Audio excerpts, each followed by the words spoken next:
Gas കത്തിച്ച് ചീനിച്ചിട്ട് അടുപ്പത്ത് വെച്ച് അതിലേക്ക് വെളിച്ചെണ്ണ ഒഴിച്ച് അതിലേക്ക് കുറച്ച് മുട്ട അടിച്ച് പതപ്പിച്ച് അതിലേക്ക് ഒഴിച്ച് ചെറുതായിട്ട് ചെറിയ ലൂസ് പരുവത്തിൽ ചെറിയൊരു ഓംലെറ്റ് ഉണ്ടാക്കാം. അതിനുശേഷം ഓംലെറ്റ് മാറ്റി വെച്ച് അതേ പാനിലേക്ക് കുറച്ച് വെളിച്ചെണ്ണ ഒഴിച്ചിട്ട് കുറച്ച് സവാള,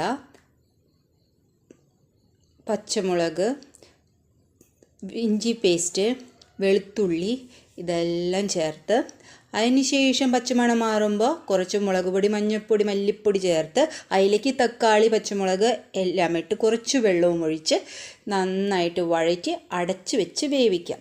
തുറന്നതിന് ശേഷം കുറച്ച് ഉപ്പിട്ട് കൊടുക്കുക. ഉപ്പ് ഇട്ടതിന് ശേഷം മുട്ട പതപ്പിച്ചത് ചേർത്ത് കൊടുക്കുക.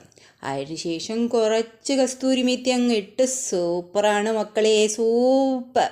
അതിന് ശേഷം എൻ്റെ പതിവ് ചെറുപ്പയർ ദോശ അങ്ങ്